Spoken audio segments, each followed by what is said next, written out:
views and opinions expressed in this program are those of the participants and do not necessarily reflect the views of BronxNet or the program underwriters. And hello and welcome to Open, the one and only show that opens the Bronx and the rest of the world right to you. I'm your host, Daren Jaime. Today we'll update you on what's happening in and around our borough, as well as across New York City. Coming up on today's show, we go front and center with a not-for-profit school that's finding creative ways to educate its students. Also, we'll speak with an attorney on President Joe Biden's plan to reverse the former administration's immigration policy, and what does that mean moving forward? And then we'll discuss how VNSNY are providing spiritual support for patients in hospital care. And then we're going to learn how the New York City nightlife industry is handling the pandemic and how its future will be post-COVID-19. And then finally, we'll talk to the editor-in-chief of Laptop Magazine on the latest tech news, including new news for PlayStation and also iPhone users and possibly a new MacBook Pro. Stay with us. We'll have those developments. All this and much more is heading your way because now we're officially open.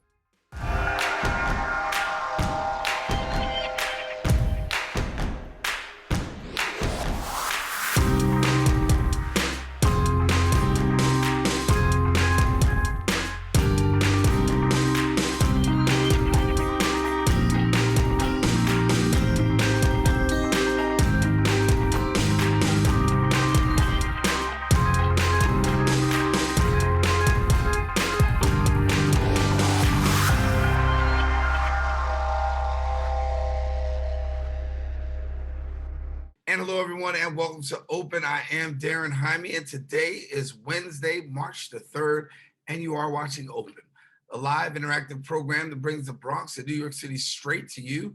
We also want to thank our viewers who are watching on Manhattan Neighborhood Network, as Open is being broadcast live simultaneously on the MNN channel. We also invite you to stay connected to us on all of our social media platforms at BronxNet TV, and most of all, stay connected to all that goes on BronxNet at our website at bronxnet.org. Well, a lot has been going on through the course of the past week. We'll take you to a couple of things with our Bronx updates.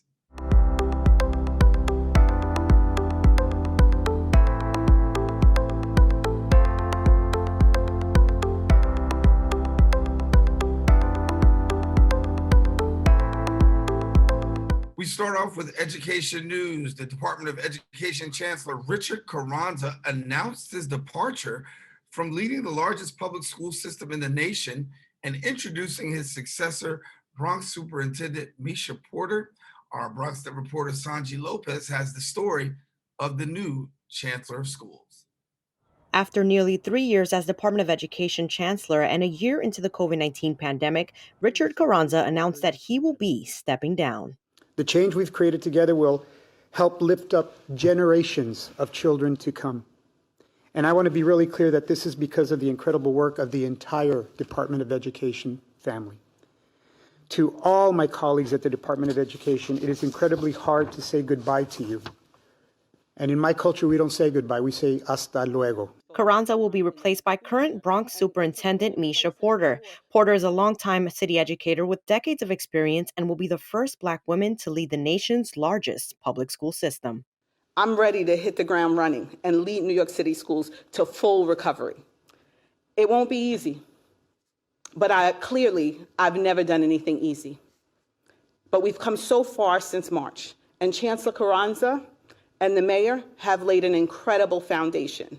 Carranza's announcement comes amidst disagreements on desegregation of schools and years of tension with Mayor Bill de Blasio regarding major education decisions. Carranza and officials cite that his departure was his voluntary decision. I know the pandemic has not been easy for you or for any New Yorker. And make no mistake, I am a New Yorker. Well, not by birth, by choice. A New Yorker who has lost 11 family and close childhood friends to this pandemic. And a New Yorker who, quite frankly, needs to take time to grieve. And we thank you, and we're going to miss you, but we're going to be feeling the effects of what you've done for the kids in New York City for many years to come. Porter says she will focus on reopening high school for in-person learning and readying a plan to open all schools in September. She's expected to take the seat starting on March 15th. Reporting for BronxNet, Sanji Lopez. And that's all the time we have for our Bronx updates. We are taking a quick break, but we will continue with more Open coming up right after this.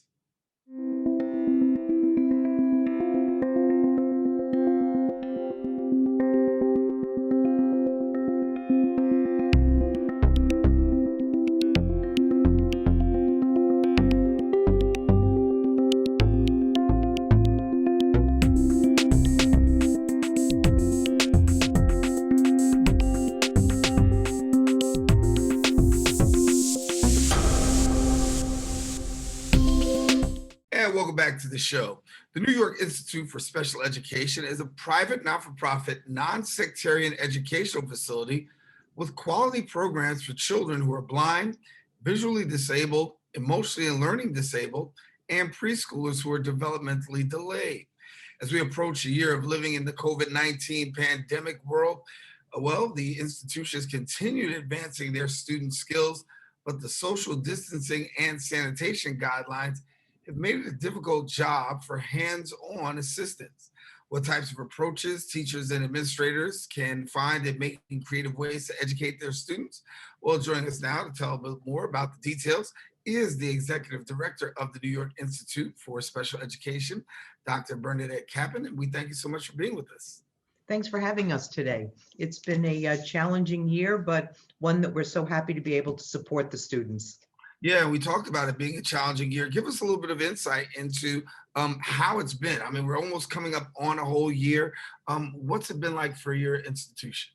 I think in the beginning, when we were thinking about getting it together, it seemed overwhelming. But then as the team started to work together, it was all about organization and thinking about ways that we could keep the staff and the students safe. So really organizing the rooms for social distancing. We're lucky in that we have a low student staff ratio to begin with, but then to make the space in the room so that we were following the guidelines.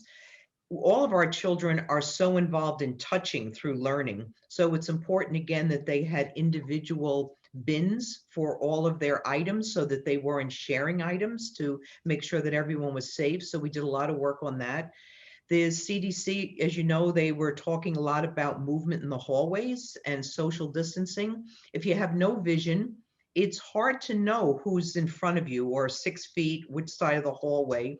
So one thing we tried was we ran a thin wire and covered it with floor tape down the center of the floor so that when their cane hit the tape and the bump or their foot, they knew to move to the right. And that's worked out really well in being able to keep the children separate.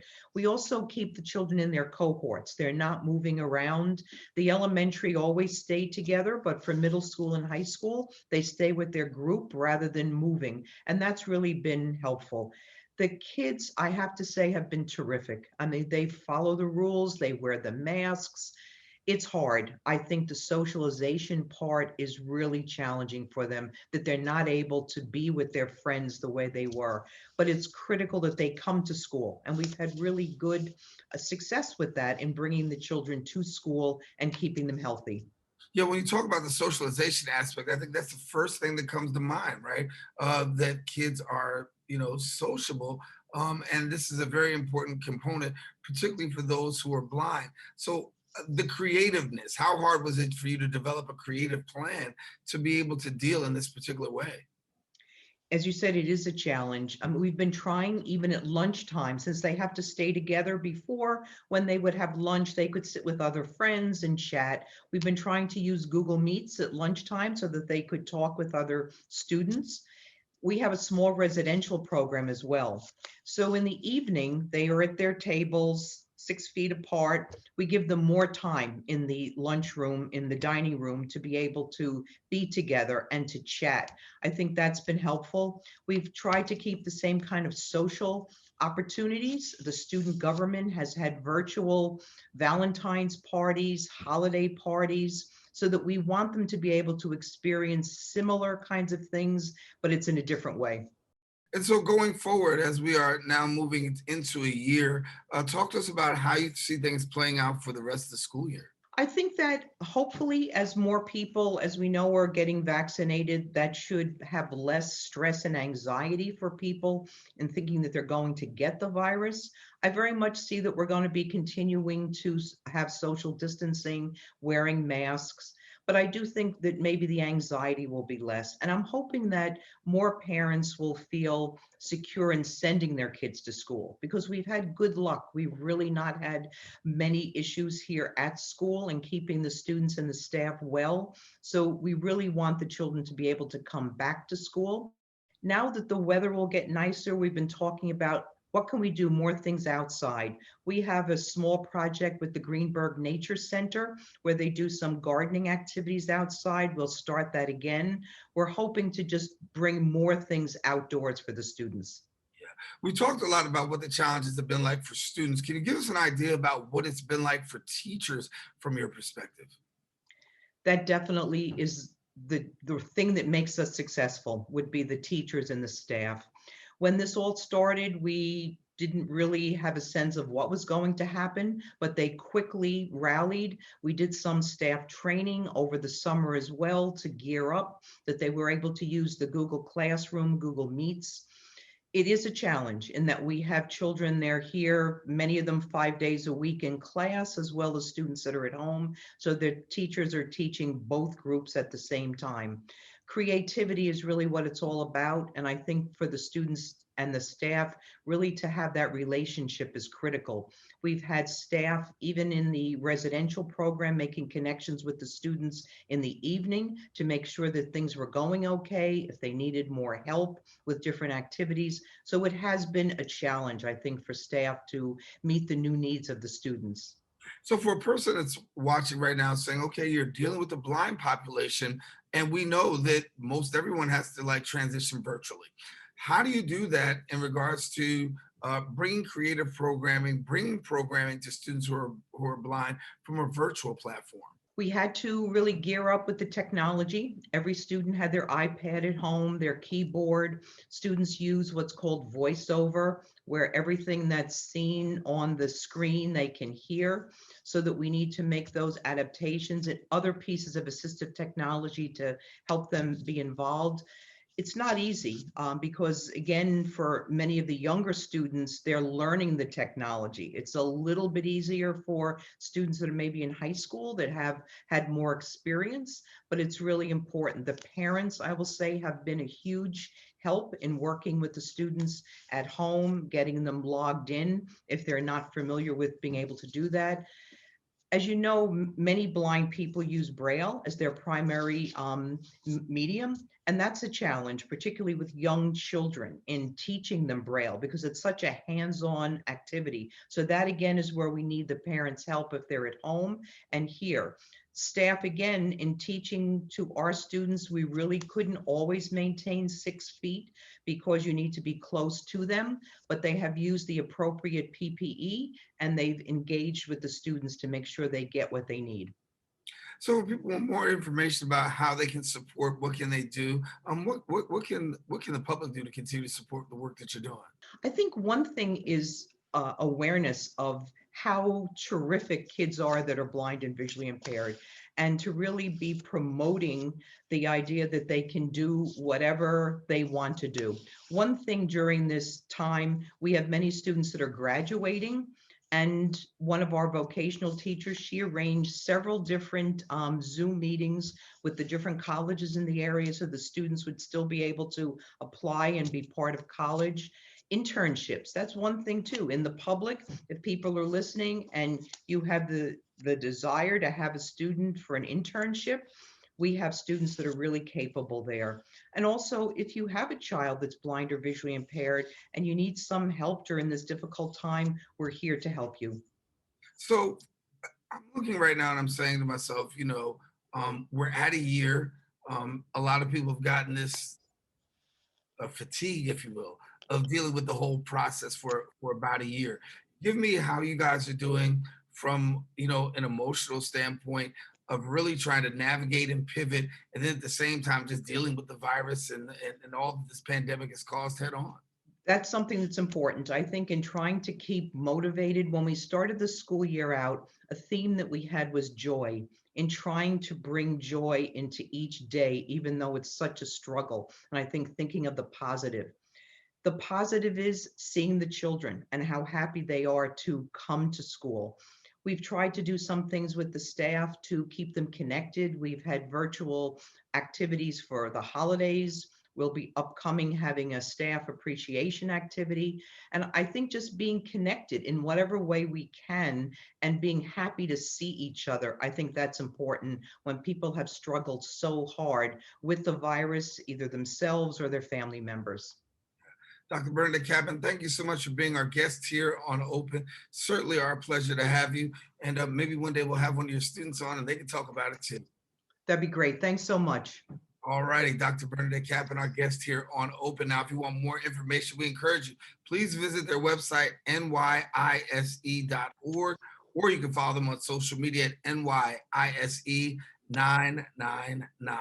We encourage you, don't go anywhere. We still got more Open coming up. We'll be right back right after this.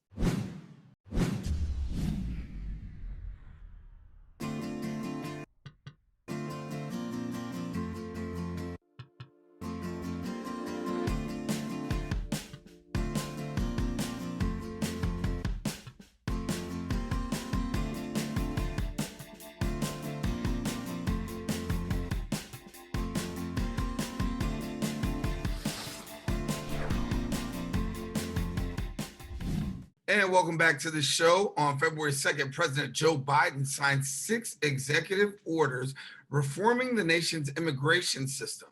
President Biden's order will remove undue burdens placed on foreign nationals associated with obtaining green cards and becoming U.S. citizens. The order will also affect former President Donald Trump's zero tolerance policy and migrant protection protocols. What does it actually mean for the country moving forward? Well, we're pleased to be joining us and providing further insight is attorney Katerina Grinko. And we thank you so much for joining us, Katerina. Thank you for having me. When we talk about the president's policy, of course, zero tolerance, it is a reversal of President Trump's policy. But give us, for those who may not be so familiar, what exactly zero tolerance is. So zero tolerance policy was President Trump's invention, whereas all immigrants coming through the southerly border, particularly those who were coming in with minor children, were separated at the border from their children and were prosecuted right away for the unlawful entry. And this policy was a poorly planned policy in a way that the government didn't really think about what it will take to reunite those children with their parents.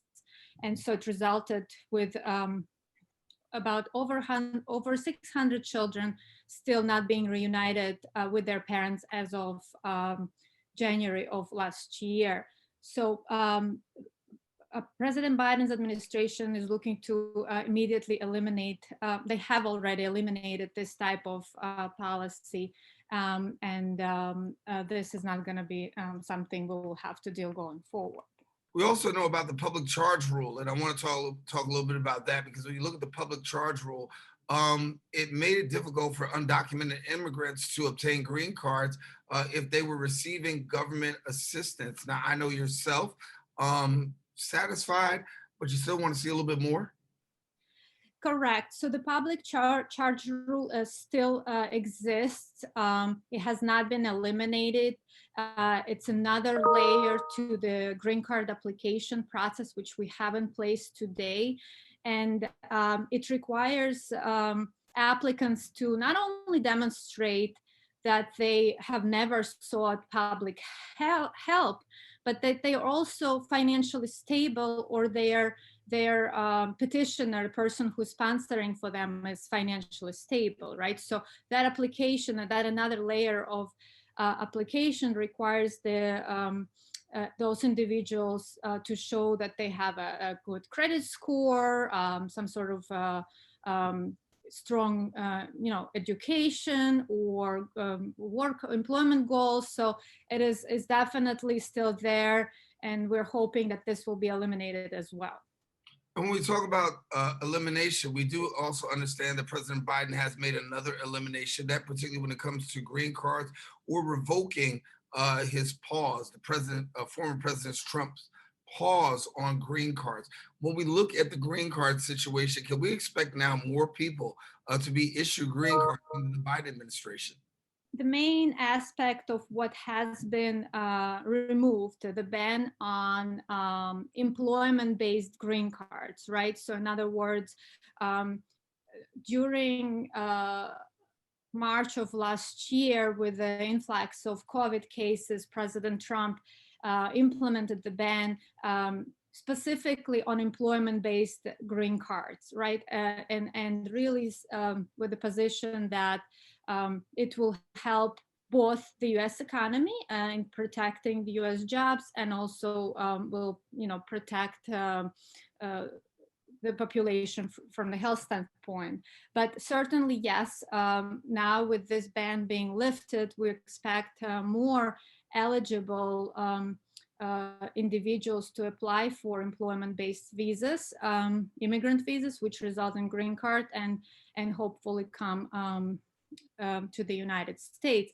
And as President Biden mentioned, this ban really did not serve the best interests of the United States. So we're looking forward that being lifted and the visas begin to be issued.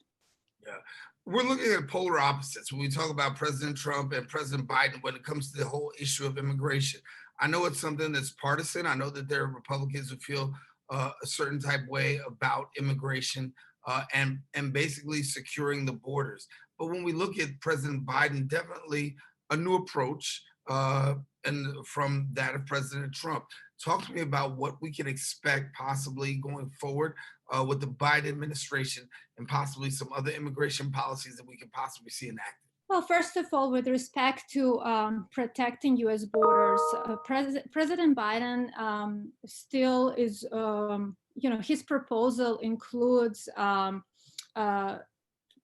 a plan which specifically is devoted to protection of the borders, but in other ways. He's looking to allocate more resources to the border technology, which will allow more elaborate scanning or devices to be installed at the border so that the contraband can be detected easier. He's planning to allocate more resources towards training the border agents. But at the same time, towards the incoming immigrants, he has a more human approach, right? By making sure that our immigration courts are not backlogged, and those asylum seekers who apply for an asylum in the United States can be issued a decision quicker. He's working on, allocating more resources towards securing a plan which will help the asylum seekers to be easily integrated into the United States and feel more included. So he's definitely changing the current policies altogether. And of course, the key and the biggest aspect of his policy is to open a path to citizenship to those who currently are undocumented in the United States. So, we're talking about those who are under DACA here and temporary protection status. Those individuals will be able to apply for legal permanent residency immediately if the bill passes the Congress. And there's also a plan for those individuals who are undocumented but who are otherwise eligible, meaning they have no criminal history, they pay taxes, to also seek legal permanent residency. So overall, Biden's proposal is very broad and opens a lot of opportunities for those who are undocumented today. Give me a little bit from your perspective about how we're going to see things work out in the courts, because we do understand with COVID-19, there is a huge backlog. What can we anticipate going forward with the immigration process, knowing that that is a major issue that's in the courts right now, a lot of cases, and admittedly, I believe even more of a backlog. Yes, that's correct. President Biden's administration is looking to do is improve the immigration court operation, right? By allocating more resources towards the immigration court's technology, by training more immigration judges, which will help turn around more cases quicker. Right now, immigration courts don't even offer online appearances on all of the cases. So it's just the courts are closed and more cases are coming in and nothing is being processed. So really, by training more judges and by increasing amount of judges who can handle the immigration cases and improving the technology of immigration courts, there is hope that this backlog somewhat will be eliminated, or at least we can get caught up. Katerina Grinko, thank you so much for being with us here on Open. I want to thank you for being with us and sharing a little bit more about the immigration challenges. Thanks much. You're welcome. All righty. Well, listen, if you want more information, visit her website at suffolklaw.com. Again, suffolklaw.com. Don't go anywhere. We still have more show coming up. Open will return right after this. Who's most at risk for coronavirus? People over 65, people with underlying medical conditions like heart disease, chronic lung disease, asthma, diabetes, people undergoing cancer treatment, and people with weakened immune systems. What should you do if you or a loved one is at higher risk? Avoid close contact with people, avoid crowds, stay home if you can, wash your hands frequently, learn more ways to protect yourself and others at coronavirus.gov. And welcome back. African Americans have historically underutilized the benefits of hospice care, despite being considered one of the most comprehensive and quality models of care available for people with an advanced terminal illness. Project Hope is a program that's been launched by the Visiting Nurse Service of New York in Harlem and the Bronx. It's designed to overcome these barriers and connect families with comfort-oriented care focused on pain relief, symptom management, as well as emotional support. Here now to tell us more is the director of VNSNY Hope Program, Michelle Drayton, and then also the pastor of Amplify Christian Church and VNSNY Project Hope faith-based leader, Pastor Corey L. Kennard. And we thank you both for joining us again. Daren, it's great to be with you. Great to be here again today to have the opportunity to talk about the Hope Program. Definitely a pleasure. Definitely. Well, Michelle, I'll start with you because obviously when we talk about hospice, it's not a conversation that many people want to have. And sometimes there's this reluctance. And I know the partnership with the faith-based community actually opens a door to be able to reach more people. Absolutely, Daren. So many people are missing the opportunity to really benefit from this very, very comprehensive program, as you mentioned earlier. And when people are facing a terminal illness, oftentimes they don't have the access or information about hospice. And we are finding that one of the, most significant barriers to this is really misinformation, but not only misinformation among the community, but even within the provider community as well. And so the Visiting Nurse Service of New York Hope Program, we're working with community stakeholders, including physicians, hospitals, but we're finding that one of the most important connections that we could be making in the community to connect community members to services is through our faith-based efforts. So over the past year, we have engaged faith-based leaders in having the conversation about what hospice is and also trying to address some of the myths and barriers. Many people think that hospice is a place that you go to. 60% of all hospice is done in the home.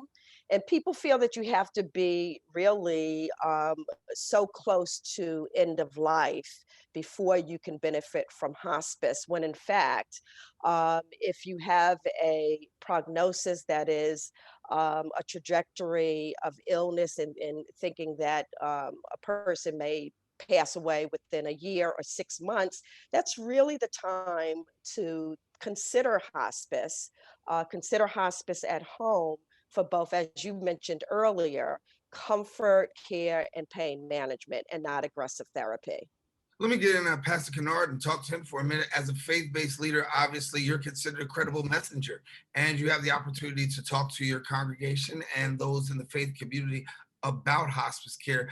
Walk us through a little bit about that conversation and how it's going with the receptivity, because we do know that particularly in communities of color, when it comes to healthcare as a whole, there's also this disparity that goes on, and there's also a lot of skepticism. So when you talk about hospice care, obviously some skepticism and some reluctance there as well. How's that conversation been going? Thank you once again for having us on. I want to answer that question in this way. When we look at hospice and hospice care and the conversations that I've had in the faith community, one of the barriers that comes up really is this misconception that, if I submit to hospice, I'm giving up on my life.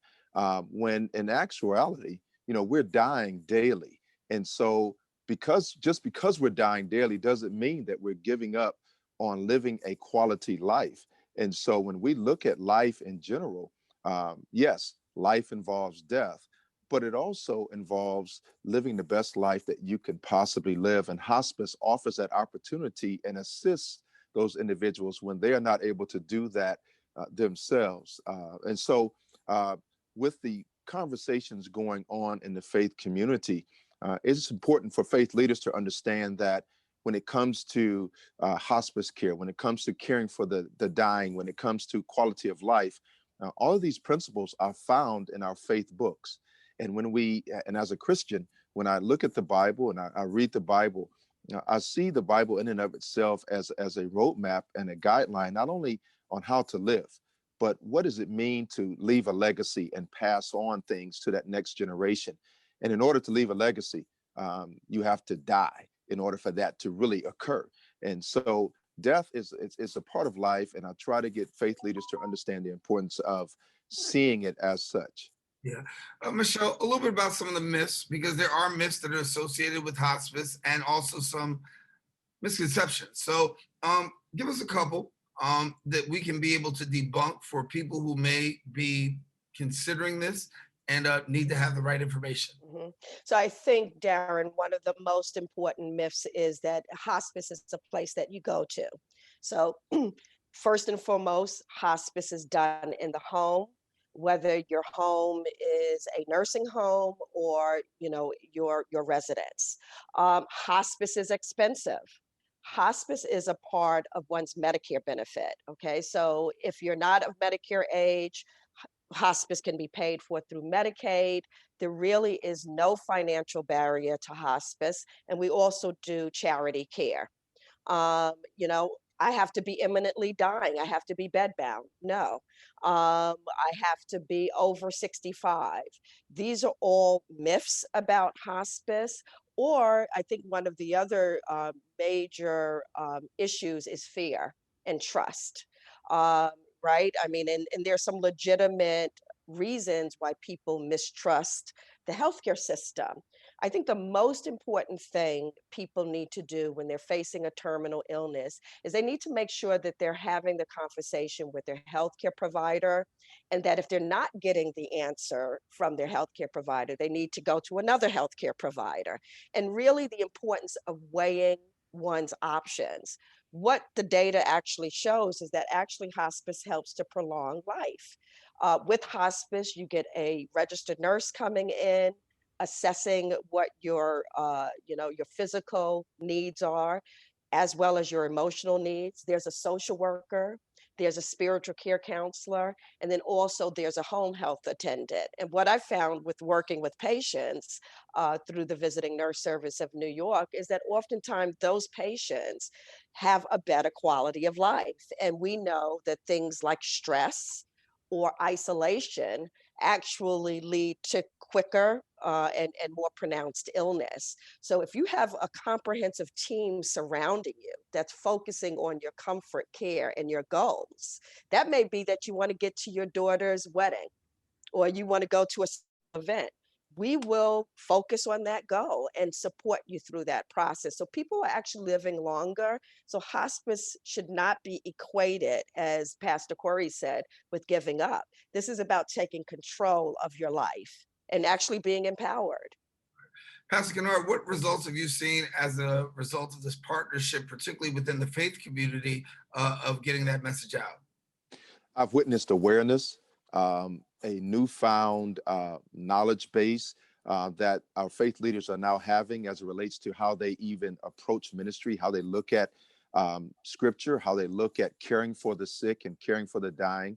And then really, one of the biggest things is to have faith leaders to face their own mortality. Brother Daren, that is a huge obstacle because, as faith leaders, we feel at times that, we are invincible, right? There's nothing is going to happen to us. However, when we come to grips with our own mortality, when we come to grips with the fact that we too are dying or in a dying process constantly and daily, then we truly understand that the benefits of hospice, the benefits of advanced care planning, the benefits of talking about these things on a daily basis and on a weekly basis in our ministries will help our congregants to be in a much better position so that when they are facing end-of-life challenges, that they have faith leaders who can stand with them, who are knowledgeable and aware and are empathetic about what they're going through. And if I may add to that, Daren, one of the other really critical points is that there's such a disparity in access to hospice care. If you look at the national data, most of the hospice users are Caucasian. I would say about 85% who utilize hospice are Caucasian. Only 8.5% of the people utilizing hospice on a national level are African American and 6% are Latino. When you look at New York State, a major deficiency in utilization of hospice. There's only a 27% utilization rate of hospice in New York State. And so there's really a gap in both information as well as continuity of care. Too many from our community, African Americans and Latinos, are dying in a hospital situation. That's not where we want to be when we're critically ill. Most of the times people want to be home and surrounded by their families. And so we need to be aware of what options we have and then leave that up to us to make that decision in collaboration with our physician or healthcare provider. So I want people to know that there's a great disparity and don't see hospice as giving up, but see it as an option. I've worked with so many patients who said, listen, I have cancer, I have lung cancer. I've led a wonderful life. I don't want any aggressive therapy. I choose to be at home with my families. So we need to make sure that providers and our healthcare providers, at a minimum, Daren, are having the conversation. Michelle, Pastor Kennard, we have to leave it there, but thank you so much for joining us as well. Thank you so much. Thank you, my pleasure. Glad to have you both sharing with us here. And want to let you know now, if you want more information, please do me a favor, visit their website, VNSNY.org/hope. And you can call 212-609-1900. We encourage you, don't go anywhere. We do have more show coming up. We'll return right after this. We built a media network for you. BronxNet TV. Come learn in your new state-of-the-art studios at Lehman College. At Mercy College. And coming soon to the South Bronx in the Hub. Inspire with your stories, culture, history. Your Bronx on BronxNet. Engage with us. Connect with us at your channels and at BronxNet.tv. Learn, engage, inspire. BronxNet TV. From the Bronx to the world. BronxNet. And welcome back. The COVID-19 pandemic has devastated the nightlife industry with social distancing, lockdowns, mask wearing, and early curfews. While the nightlife scene has definitely greatly been impacted by the pandemic, club owners and venue operators have the opportunity to take the time now to prepare for their reopening when that ultimately comes. Here now, to tell us a little bit more is New York City nightlife event curator, Jonas Borra. And Jonas, good to have you here. Thanks for having me, Daren. How are you? I'm good. Thanks much. And let's get right into it. When we talk about the whole nightlife industry, we talk about restaurants. We've had them on the show many times, and restaurateurs have told us how devastating this has been. But from a person that works in the field of nightlife, talk to us about how it's been for you and the devastation that's occurred. I mean, you guys have ultimately been all but destroyed. Yeah, you're absolutely right. I mean, the difference is between restaurants and traditional nightclubs or bar spaces. And most people don't necessarily go out at night. It's a young person's game. Granted, there are some people, of a certain age that do want to party. That's true. But most people, when they think nightlife, they think, I'm going to go out to dinner. And restaurants typically close 10, 11 p.m. Well, the nightlife is 10, 11 p.m. on till 2, 3, 4 in the morning. And it requires, most nightlife venues require as many people as possible. Now, we talk about 100% capacity. Now we're at 25% capacity in restaurants. Bars and nightclubs, if anyone's ever been to one, it's not 100% capacity. It's over capacity. These places are flowing with people. So it's the antithesis of social distancing that keeps these places alive.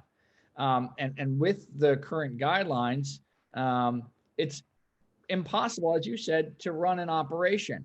And it's impossible to even make a profit if you are going to run an operation at 25, 30, even 50% capacity. You just can't do it. So when we talk about what's going to happen in the future, we know that there has to be social distancing still. It's going to be for some time. We know there's also going to have to be PPE and mask wearing and things like that. How do you envision things being able to move forward for the nightlife industry, given the fact that we have these restrictions in place? Sure. People are always trying to work on how we can work with COVID, how we can function with COVID. And the honest answer is we're social creatures. And when you want to go party, when you want to go hang out, you want to go socialize, meet new people, enjoy a birthday with friends. Sadly, we can't really do the things that we did pre-pandemic, even with any restrictions at all. So everyone's like, well, how can we work with the restrictions? Well, we've been doing that. And we've been seeing that people can't work, myself included. But every bartender, every waiter or waitress, every manager, and this is just a bigger issue than just the nightlife community. It's for sporting events, it's for concerts, it's for Broadway shows. Any kind of entertainment venue that requires a lot of people together, by closing off the number of people that you can have in, you're basically raising the ticket price, so to speak, right? The cost of drinks, the cost of entry. So now only a certain section of the population can enjoy socializing. And that's a future that I don't think anyone in New York wants to see. New York's the best when everyone can come together and not just a few very privileged amount of people can enjoy entertainment and nightlife. So I'm actually looking forward to the time when we don't have any restrictions. And until then, we've got to figure out a way, or the government's got to figure out a way to keep people, in their spaces so they can hold on to when everyone's vaccinated and everyone can kind of go back to 100%. I'm not a believer that we should just try to pick and choose here and there, because then it becomes very selective and it becomes a rich person's game. And that, to me, it's already way too top heavy. We need to kind of involve it so everyone has the opportunity to enjoy themselves again in New York. Talk to me about the emotional strain. Obviously, it's emotional, it's psychological, and for some, it's even physical. There is a support chat that you guys have for promoters and DJs. Yes, right when this pandemic started, no one knew how long this was going to last. I kind of decided, let's do some just kind of way of we can interact. And in the beginning, it was kind of like an unemployment channel. Most of the people, luckily, had really robust working jobs, but we didn't know what was going to happen. All of a sudden, people are making this much money, and it's from 100 to 0 practically overnight. And for people, especially with young families, that's very, very scary. So I started this little group chat, just New York nightlife promotions. It was for DJs and promotional people and club managers and the like. And we just it was an information sharing thing. And that ended up turning into another chat called Music Artists Anonymous, where I had entertainers, musicians. I also, DJ and write my own music, but that's kind of like my night job, and my day job, I worked at night. But it's basically an information section sharing 24/7 on this chat. Then we'd have a Zoom call once a week, and we just kind of talk about the condition we're in. And frankly, it's been supportive and helpful for me, but certainly for everyone else in the chat, so they don't feel like they're alone during this time. Yeah. So how do we see things playing forward? And how can somebody get connected to the chat? Sure. I mean, anyone that's in the chat has been able to invite people in. I'm more than accessible. It's easy to find me online, as it is anyone now with a public profile. But I'm at Young Borra on any kind of social media handle. You can just reach out to me, and I'll gladly add you if someone had an interest in joining in.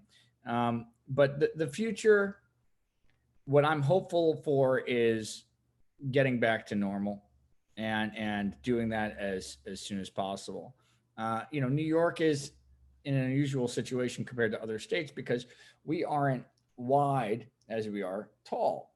And when everything is, and I'm talking about edifices, obviously, large buildings, when you have so many people crammed into, 400 square foot apartments, whereas in every other part of the country, let's just say Florida, where everything's spread out and people kind of can take their space. There's no parallel parking. My cousin visited me from Florida a few months ago, and he didn't know how to parallel park because he could just pull right into a spot wherever he lives, right?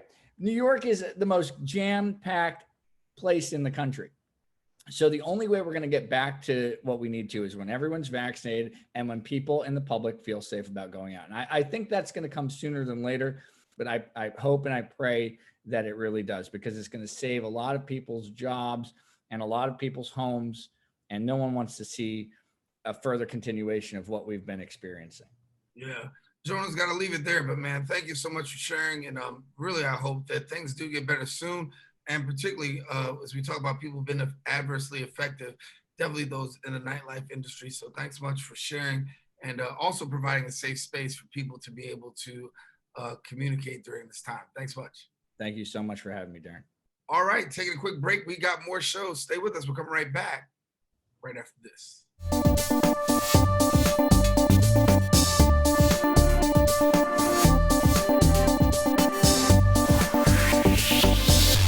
And welcome back to the show. In the latest tech news, Sony announced a new PlayStation VR system, possibly called PSVR 2, which will, quote, enable the ultimate entertainment experience with dramatic leaps in performance and interactivity.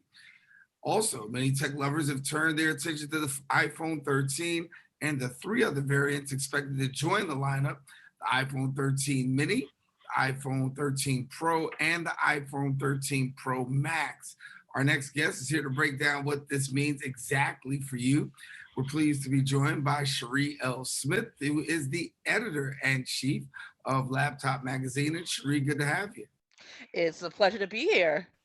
So as we were talking a little bit in the lead, I guess, yes, PlayStation users have yet something else to be excited about.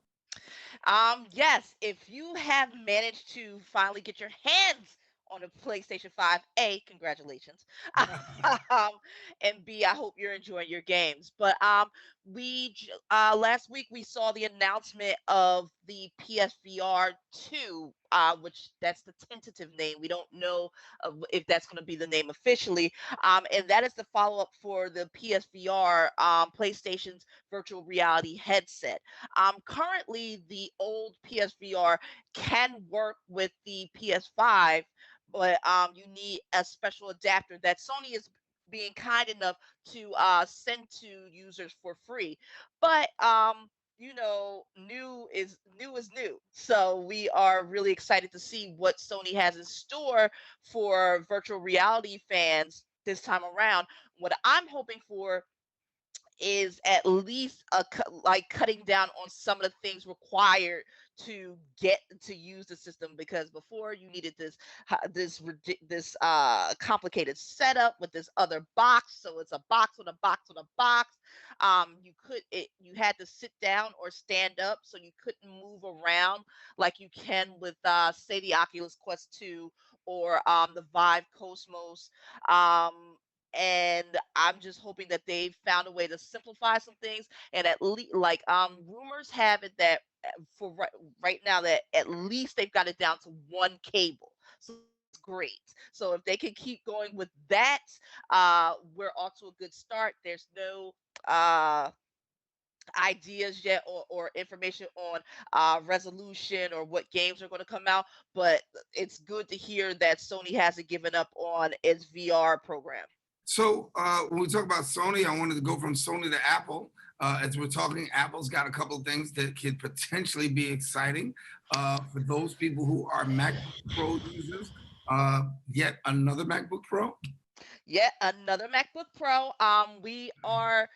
There's rumors that we're going to have our first Apple event of the year this month, so definitely stay tuned to Laptop Mag for that.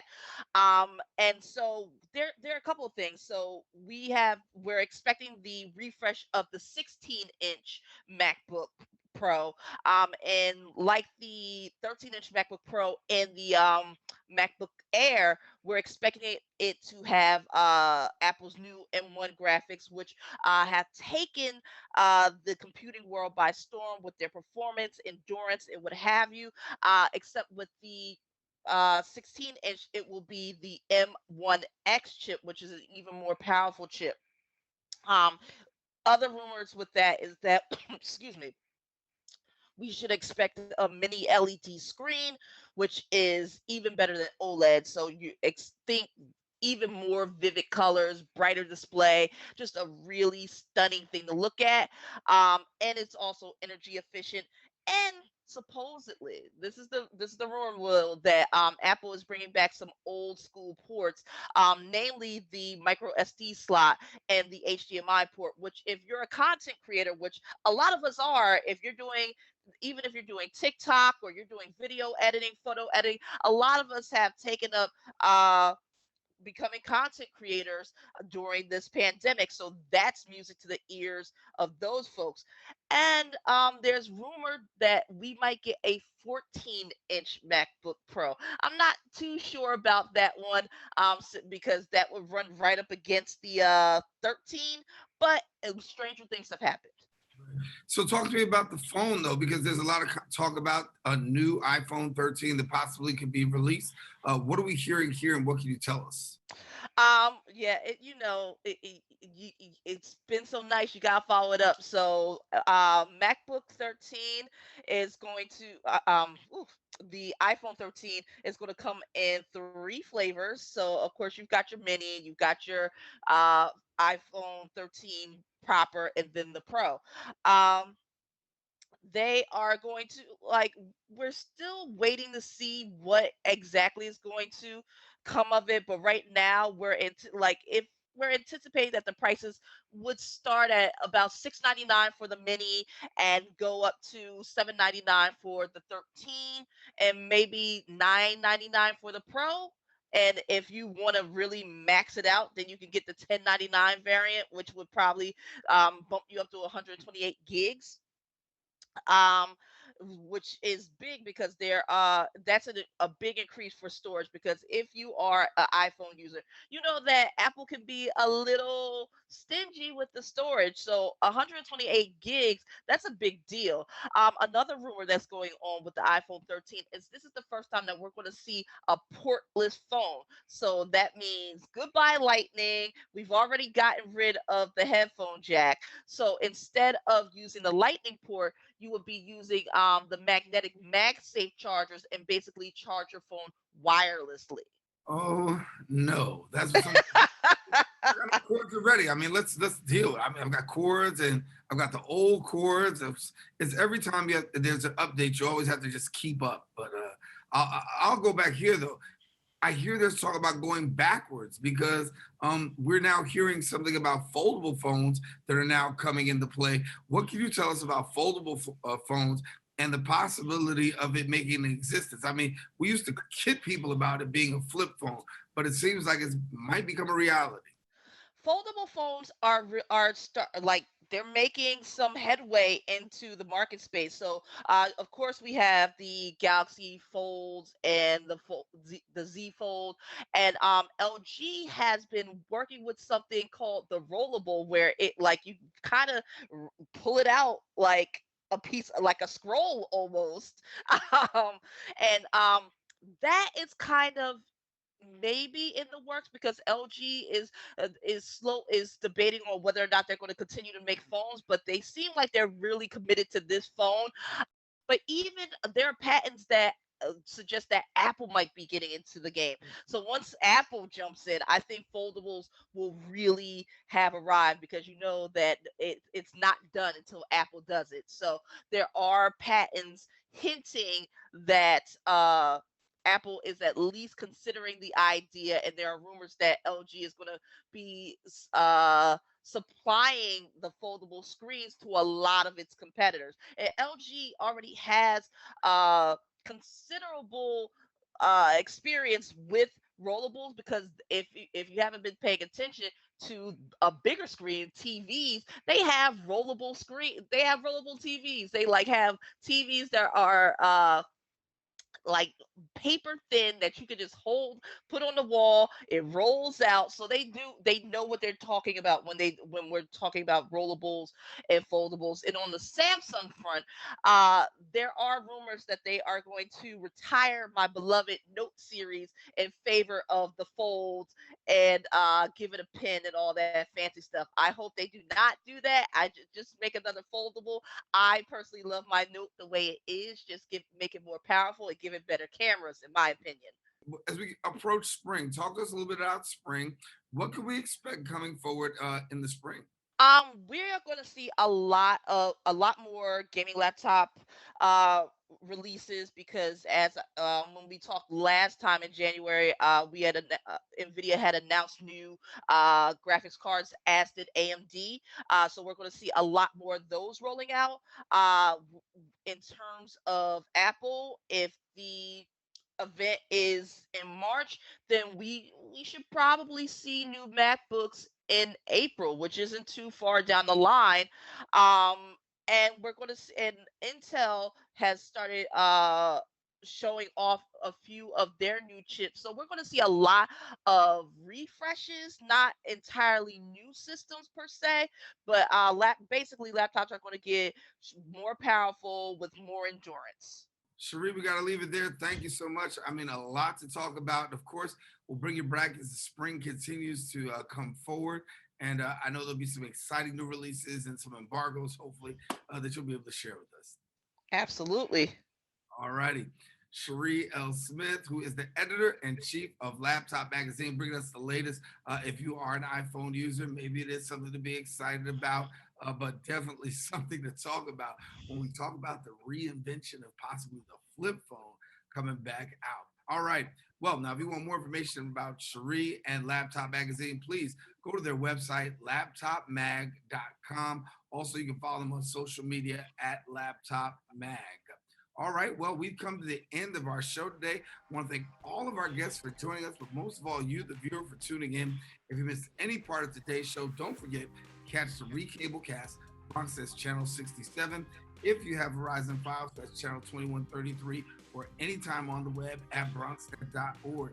And if you're desiring a brand new, fresh episode of Open, we encourage you, come back on Friday morning. My girl Rita Valentine will have arts, entertainment. She'll also talk to you about some things, coronavirus news as well. So stay with us here on Open.